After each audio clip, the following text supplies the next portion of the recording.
sabio, siempre confiado, seguro de Dios. Si la fe le hubiera fallado, la cabeza le hubieran quitado. Estaba frente al faraón y el faraón acababa de pasar al papayo a varios que no le dijeron el sueño, acuérdense. Si le falla la fe, ¿sin cabeza o no? Sí. Bueno, y muchos de nosotros, ¿por qué no ponemos en operación la fe? Por miedo. Ven, oro por ti, que el Señor viene, órate, no. Vea, tómese un ibuprofeno y en la noche un té de manzanilla. Y si no, se manda a inyectar. Y creo que la última opción es ore. Porque esa fe no es puesta en práctica. En este hombre de una. ¿Acaso soy yo para contestarle? Dios se lo responde, mijo. De una. ¿Se dan cuenta? Siempre servir, siempre. En Josué 41, 37 al 40, el asunto pareció bien a Faraón y a sus siervos, y dijo Faraón a sus siervos: ¿acaso hallaremos a otro hombre como este? ¿No es cierto? En quien, ¿qué? Esté el Espíritu de Dios. ¿Por qué está Espíritu con E minúscula? Porque la voz viene del Faraón. Y él no entiende el Espíritu, pero nosotros sabemos que lo que estaba exhalando de José era la presencia y la gloria de Dios. Nosotros sí la podríamos cambiar por E mayúscula. Así que este hombre en su conducta creaba confianza, aliento, consuelo, maravilloso. Y acuérdense que era un exconvicto. ¿Sí o no? Era un exconvicto. Y ahí estaba ahí, uy, tipo tan maravilloso. ¿Quién dice recién salió de la cárcel? ¿Qué tipo tan maravilloso? Recién salió de la cárcel, uno está así con las manos entre el bolsillo, mirándolo de frente, uno le da la espalda. Este era bien mañoso. Pero el faraón estaba totalmente encantado con ese varón. Solo hasta que Dios sabe que estamos preparados nos dará más responsabilidades. Ahí, a partir de ahí, se aplica este principio para José. A partir de ahí, Dios determinó que José ya estaba. ¿Ya estaba qué? Preparado. Y a partir de ahí, la historia de este hombre da 10 vueltas y cambia. José 41, 51. Y llamó José el nombre del primogénito Manasés. Pastor, ¿qué tiene que ver eso? Porque dijo: Dios me hizo olvidar todo mi trabajo. Manasés es, no, olvidar. Significa olvidar esa palabra. Manasés, me hizo olvidar. No solo estaba preparado para manejar unas buenas finanzas, sino que estaba preparado para perderla. Sí, yo les dije, la parte espiritual y la otra van de la mano en nombre de Dios. Él podría ser un diestro en el manejo de finanzas y negocios, pero Dios le preparó el corazón para perdonar. Y cuando tuvo su primer hijo lo llamó. ¿Por qué? Porque él dijo: se me olvidó lo que me hicieron. La gran aflicción. O sea, que estaba listo para perdonar, ¿o no? En el 41:52, y llamó el nombre del segundo Efraín, porque dijo: Dios me hizo fructificar. Entonces estaba preparado en la parte espiritual para perdonar, que es lo que muchos no se preparan, pero si quieren tener más. ¿Se dan cuenta? Quiere ser, perdonar es subir a nivel espiritual. Y Dios le dio las dos. ¿Ya olvidaste, José? Sí. O sea que ya perdonaste. Sí. No tengo ningún rencor ni resentimiento. Listo. Ahora vas a tener otro hijo que se llama fructificar. Efraín significa fructificar. Y empezó a fructificar. Estaba preparado para manejar finanzas y para manejar su carácter, representando a Dios. Qué bonito. ¿Sí o no? Hermoso. Eso que Dios nos da. Y el que no quiere caldo, ¿se le dan? No, 2 hijos. En este caso, que a falta de uno le dio 2. Más alegría, mayores motivos para vivir. más alegría y mayores motivos. Es necesario hacer énfasis en que hasta el nacimiento de sus 2 hijos y los 7 años de prosperidad, José no sabía lo que venía. Él solo se dedicó a obedecer, amar, perdonar y ser feliz con su nueva vida, con su pareja, sin prever lo que pasaría iniciando los 7 años de escasez. Dios lo preparó incluso para esos 7 años, no para aguantar hambre, él, porque ellos no iban a aguantar. Bueno, los egipcios no iban a aguantar hambre, era como si iba a portar con los hambrientos. ¿Cómo se iba a portar? Él teniendo mucho y los demás nada. También ahí continuó preparando el carácter de José en ese sentido. Ahora tú eres el amo de Egipto, tú tienes mucho, ¿cómo te vas a portar? ¿Cómo nos portamos nosotros en medio de la prosperidad? Esto es mío, Señor, yo lo trabajé, yo me lo gané. Pues tuyo y cógelo cuando quieras. Elegir sufrir, póngale cuidado. Elegir sufrir, eso es un principio bíblico. Elegir sufrir por sufrir es la manera más equivocada de vivir. Elegir obedecer a Dios o elegir la voluntad de Dios, así implique sufrir, es la manera más acertada de vivir. ¿Me lo dices, Fabián? Elegir sufrir por sufrir es una manera equivocada de vivir. Y elegir seguir los propósitos de Dios, aunque eso implique sufrir, es la manera más acertada. Qué bonito. Génesis 42, 7 al 8. Segunda parte de nuestro estudio hoy. ¿Quién lo lee? Aquí lo tengo, tranquila. Y José, bueno, léelo porque ya no pierdas la levantada, porque después te enojas conmigo. Y José, cuando vio a sus hermanos, oiga, que de momento, no, sigue. Los conoció, mas hizo como que no los conocía. Y les habló ásperamente y les dijo: ¿de dónde habéis venido? Ellos respondieron: de la tierra de Canaán, para comprar alimentos. José, ¿hasta dónde te dije? Hasta el 8 nomás. José pues conoció a sus hermanos, pero ellos no le conocieron. Listo, gracias. Muchos de nosotros damos por hecho que ya aprendimos a perdonar hasta que somos confrontados con quienes nos han hecho daño. Hasta ahí, ahora el que tenía que darse cuenta quién era. José. Hasta ahí él no sabía vea, el plan se reveló ahí. En su meditación, y él dice en la segunda parte, dice que él se fue a llorar y volvió.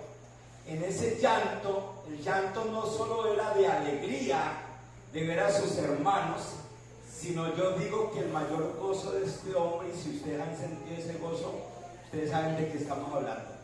Entender por qué Dios hizo lo que hizo conmigo, contigo. Eso era lo que él estaba, dijo, todo eso, Señor.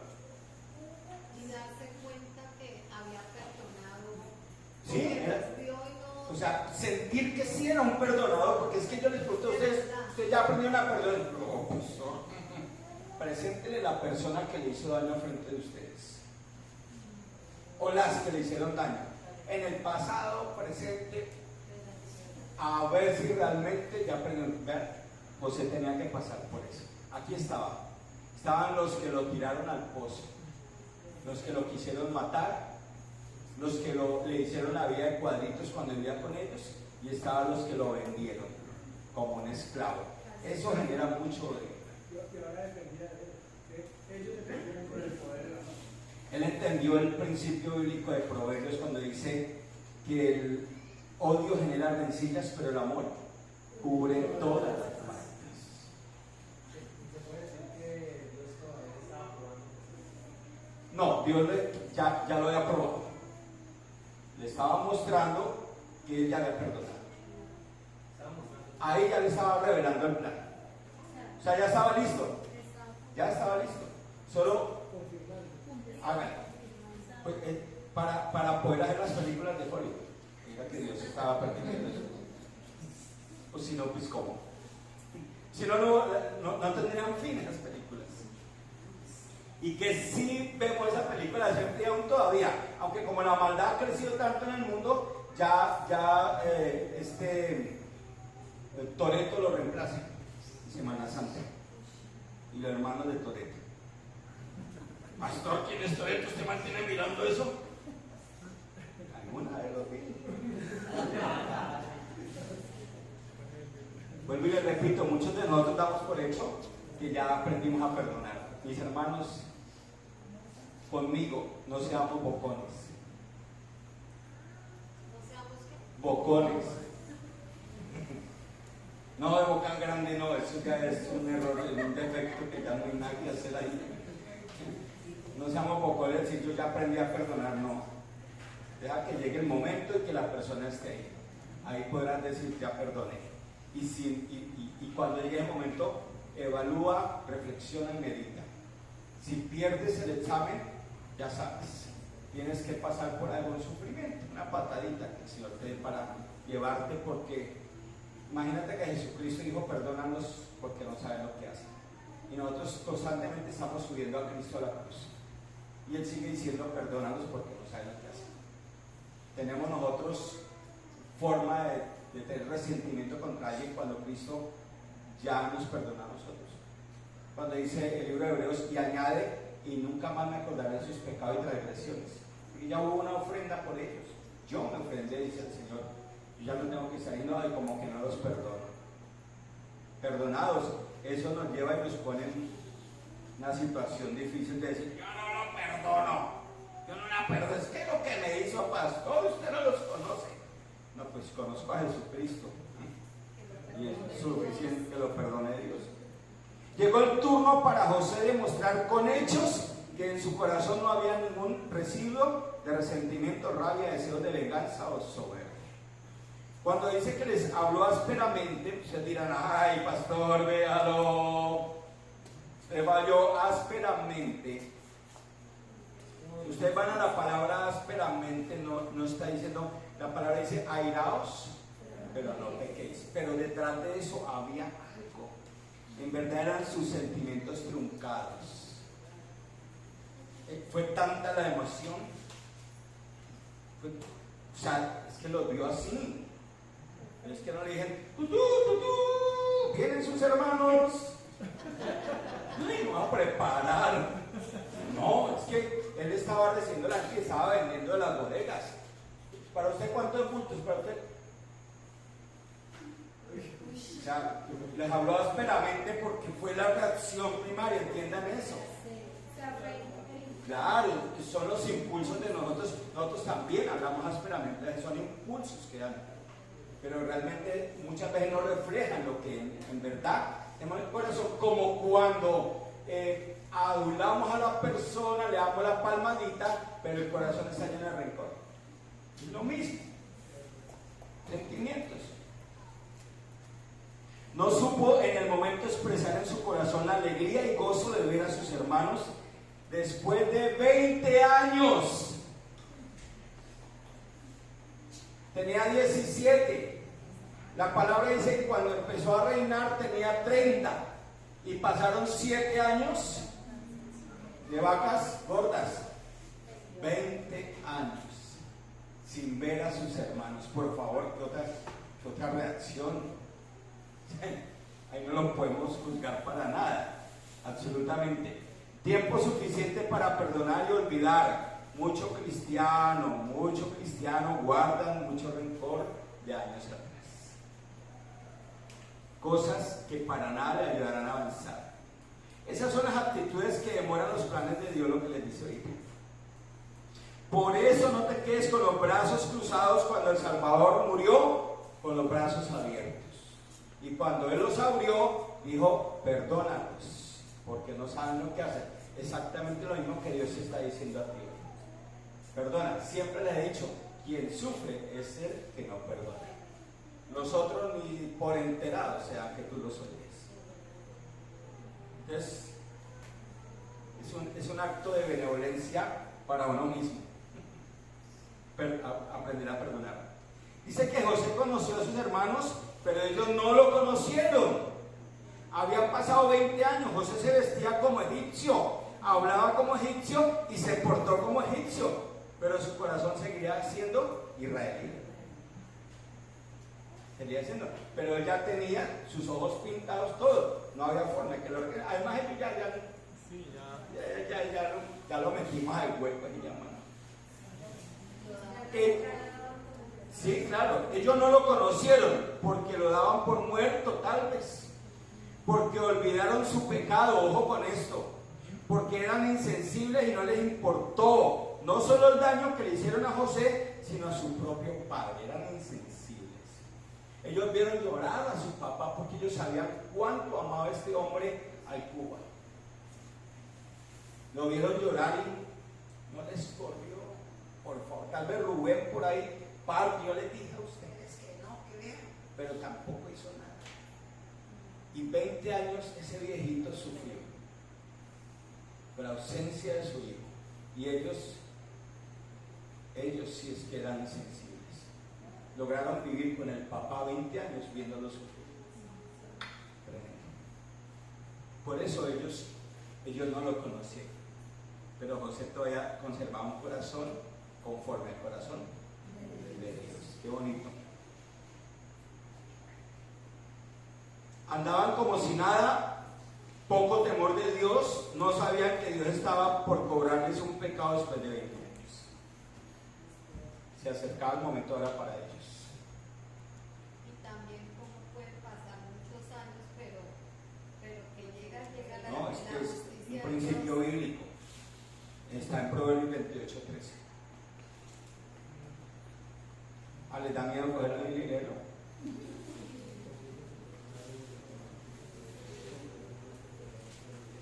¿Quién lo lee?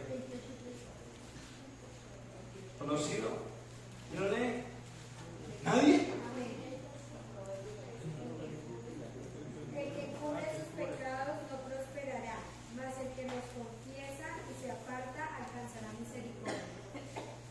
Prosperaron los hijos de José, los hijos de Jacob. Siguieron las mismas. Si hubieran prosperado cuando venga la hambruna, ellos no estarían pidiendo ya que les vendieran algo. Disculpen. Dios también preparó todo. Dios se las cobra. Dios no olvida, tan solo es paciente.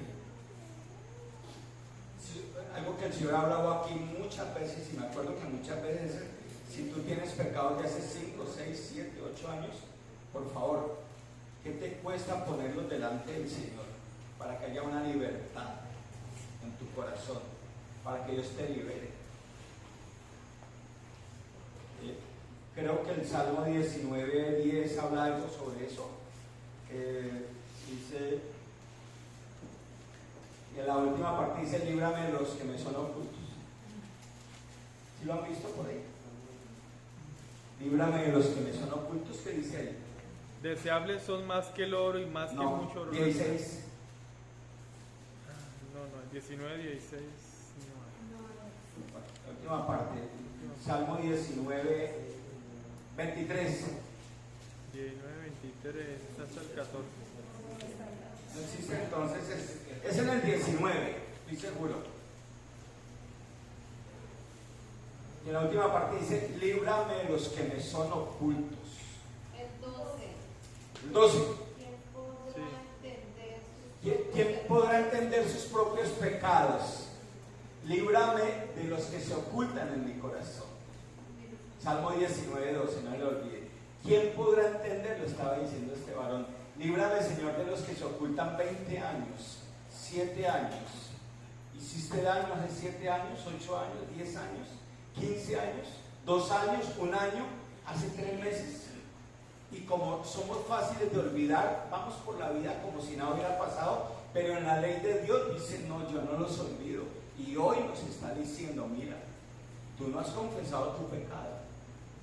Tal vez ya no se puedan reparar las cosas de aquella época, Tal vez esas personas ya no existan a tu lado, tal vez ya no vivan cerca de ti, o tal vez estén cerca de ti, no importa cómo sea.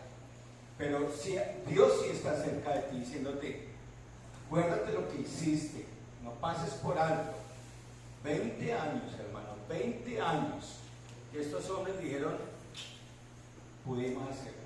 No nos pasó nada. ¿Se han dado cuenta? No pasa nada, fresco. Dios sí sabe qué estás haciendo, y si tú dices no pasa nada, tú ya te has dado cuenta muchas veces que Dios dijo, ajá, ¿cómo que no pasa nada? Y les he dicho muchas veces que confiesen sus pecados antes de que alguien los exagere. Y en varios los ha exagerado. Y han venido las tormentas. Y acá esto es una prueba de que sí sucede. Esas son las actitudes que demoran los planes, les dije.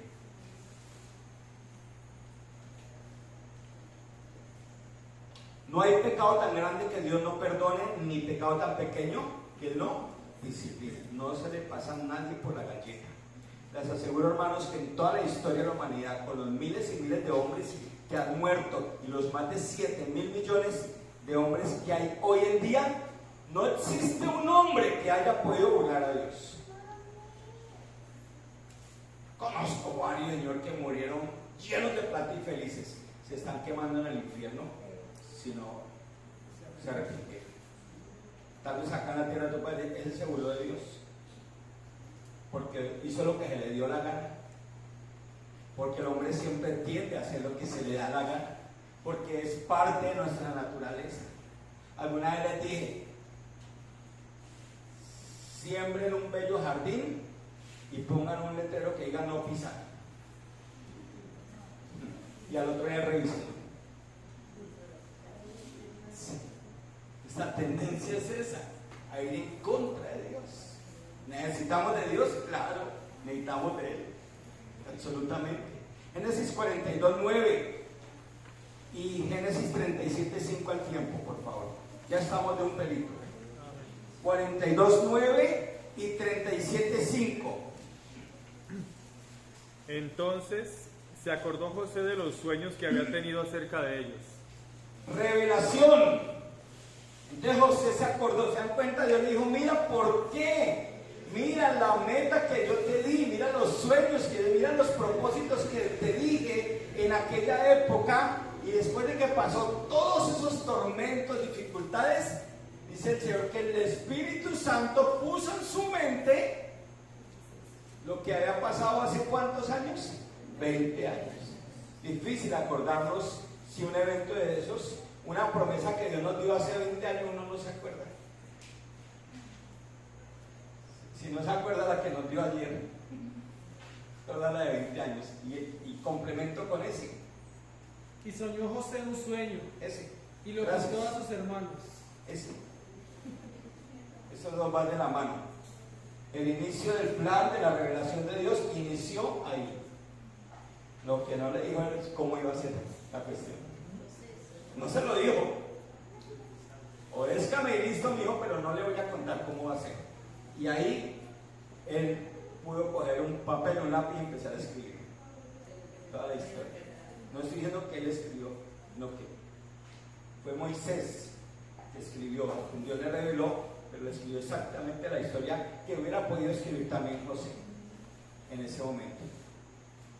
Es increíble que nosotros, tan bonitos, que pudiéramos escribir eso en un cuaderno. Yo me acuerdo cuando Dios me dio una promesa, me inició en esto, me pasó esto, y cuando terminó, Él puso en mi corazón, por eso fue que te herí, por eso fue que te puse a sufrir, por eso fue que te bendije, y toda la cantidad de cosas.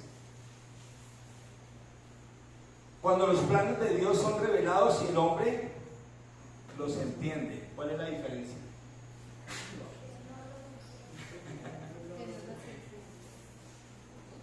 En Génesis 37:5 no los entendía. Dijo, los demás se van a arrodillar ante ti. Pero ¿cómo? Él solo contó, pero ¿cómo? Y al rato están los hermanos casi que lo matan. No, pero no, si sería Dios o el arcángel Gabriel que me habló. Porque todo eso que me pasó, y llega acá, ve a sus hermanos, los conoce y se acordó. ¿Quién le puso ese recuerdito a este varón? Yo le digo, ¿te acuerdas que yo te prometí algo? Ya, listo. Qué impacientes somos nosotros, ¿no? Para seguir la revelación del Señor. Y cuántas cosas hacemos equivocadas entre la promesa y el fin de la promesa. Cuántas cosas equivocadas hacemos. Bueno, qué bonito que pudiéramos vivir de esta manera, o procurando vivir al estilo José, procurando no fallarle al Señor, para cuando estas cosas se den, podamos recordar y ir a qué, a un cuartico a llorar, pero no amargamente, sino gozosamente por lo que Dios me reveló. Eso hoy se paran en las canas, en esas tarimas, Dios me reveló, pero uno mira esto y dice, no casa, no es coherente esas revelaciones que Dios le da a esos hombres de las mega iglesias. Claro, Dios me reveló que alguien en ese momento tiene sueño, tiene hambre, tiene dolor de cabeza. Levante la mano que tiene dolor de cabeza. Y se levanta uno para ahí, todos miran, oh, tremendo hombre, ¿sí o no? Alguien está resentido contra alguien. ¿Sí ven? Miren la revelación. Hoy el Señor nos ubicó. La mayoría de veces ni nos damos por entendido que Dios está obrando en el plan. Algunas veces Él va a decidir revelarnos ciertas cosas. Entonces, entre el inicio de la promesa y el final de la promesa, lo que Él quiere es obediencia y fidelidad. Y en eso es que tenemos que trabajar nosotros. Jamás José se imaginó que llegaría a donde estaba en ese momento. Pero tampoco jamás se imaginó que le fuera a costar tanto. Jamás. Pero lo que lo llevó ahí no fue su destreza para hacer negocios, ni su hermosura física, como lo dice la Biblia. Él era hermoso, así como... Bueno, él era hermoso, porque dice que era hermoso, parece. No lo dice. Sí, lástima no poner en una iglesia uno poner ejemplos ni nada de esto, pero bueno. ¿Quién lo llevó ahí? Su fidelidad y en especial su integridad, porque fue puesto en prueba, en tentación. Él fue puesto en tentación en la parte económica y él fue puesto en tentación en cuanto a las pasiones. Mis hermanos, dos puntos en los cuales un hijo de Dios puede caer fácilmente y que a veces considera que no tiene consecuencias. Sí, las tiene. ¿Cuándo? Hoy vimos que hasta 20 años. Después de 20 años ya se borran. Sí. Los hombres del desierto duraron 40 años. 2 años antes el Señor les dice, todavía pueden arrepentirse. Ya van 38 años, no aún así. Quedaron en tierra. Su integridad, su fidelidad, su obediencia y sus batallas diarias, que las olvidamos, son diarias. Partiendo de la base que muchos de los planes de Dios son imperceptibles a las condiciones humanas. Nosotros solo tenemos una salida y es confiar, permanecer y obedecer, como lo hizo José. Confiar, permanecer y obedecer. ¿Qué dice el verso 8? ¿Se acuerdan? José conoció, pero ellos no. A ellos el pecado les taponó la figura de Dios. Ojo, el pecado les tapona o los aleja del Señor. Les hace sentir agrieras con las cosas de Dios.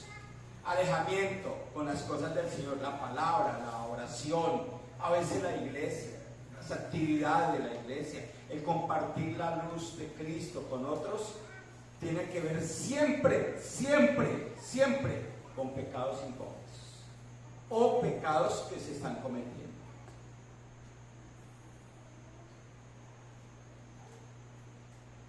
A ellos el pecado les taponó la figura de Dios y sus corazones como hicieron el daño y nada les pasó, terminaron acomodándose a una vida.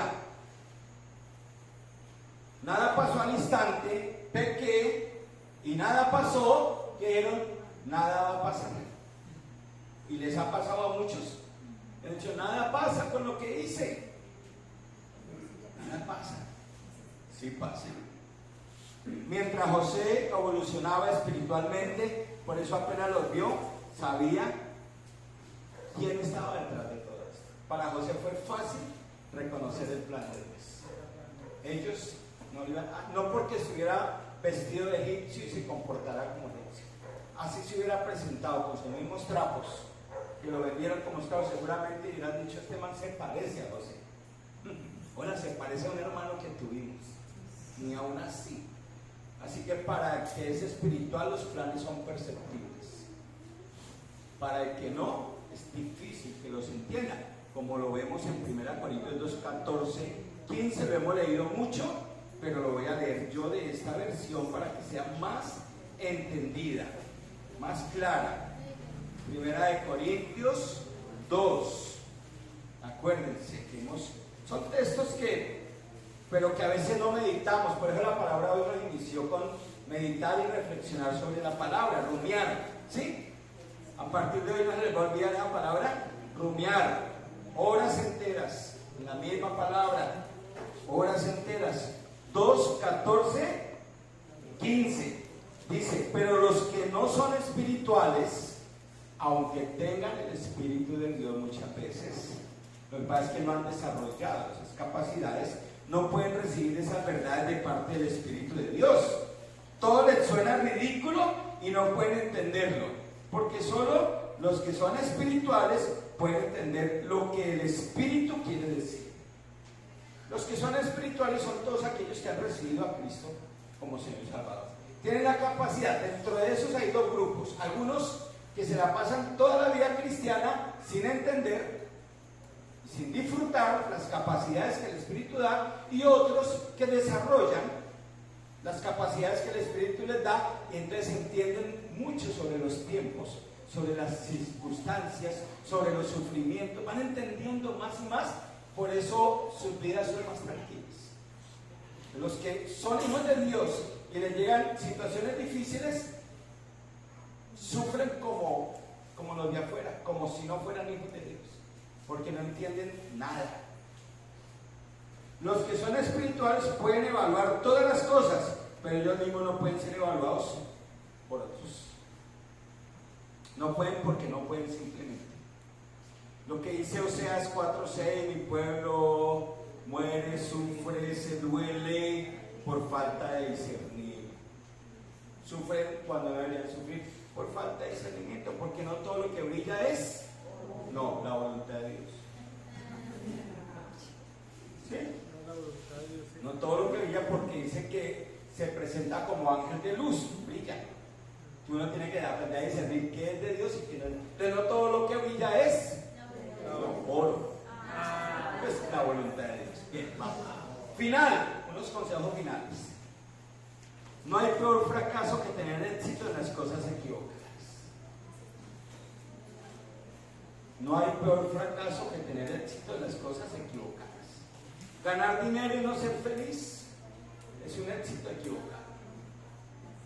Adquirir conocimiento y malgastar la vida, ¿de qué te sirve el conocimiento? Un éxito equivocado. Allá hay cualquier cantidad de decanos, eminencias, mentes brillantes, corazones opacos, gente que no vive feliz.